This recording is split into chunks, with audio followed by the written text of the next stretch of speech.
Hi, this is Sherry Veronica. Karen Greenidge is in your news again. She was hoping to get a house through the UDC, the Urban Development Commission, UDC, and it didn't pan out. It fell through.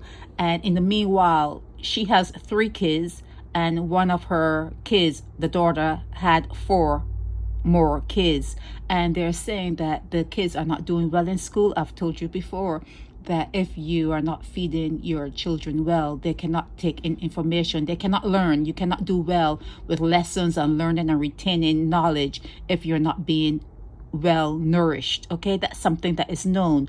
And to see her mom struggle in a 1-room home and it's falling apart, then to have 4 other kids on top of that, it means that the DNA has not progressed, it has not evolved. You're not looking at your circumstances and saying to yourself, it's rough here, it's a 1-room, it's just 1 room, and it's just not going to be enough for me to be having these kids and bringing them in this 1 room that is falling apart, and rodents are coming in, and it's not clean. The cleanliness factor is not there.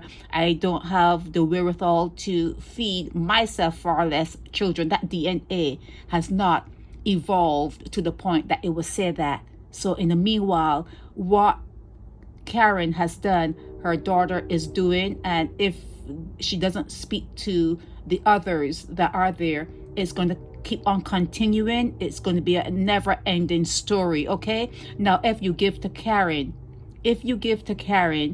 what you give to Karen is not going to benefit, because if she does not know for herself, if her children do not know for themselves, what you give to them, it's not going to work. It's not going to work out. If you give to them, they're going to use it up, and then they're going to come back in the news and they're going to want more. And if you give to them again, they're going to come back in the news and they're going to want more. They're not going to really appreciate. The appreciation factor of what you do for them is not going to be realized, because they're not thinking about themselves.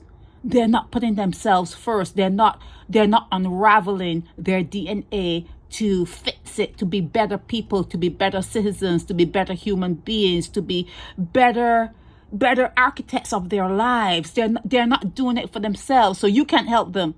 You actually cannot help Karen. You may want to, and you would like to, and everyone wants to see people progressing. You want to fight their battles. You want them to win. We all want people to win, but they have got to be in the race.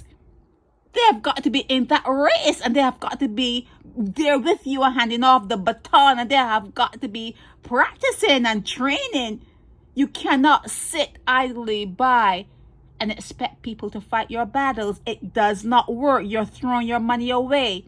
Karen Greenidge, you have to help yourself, and you have to speak to your kids, and now you have grandkids. You have to speak to them.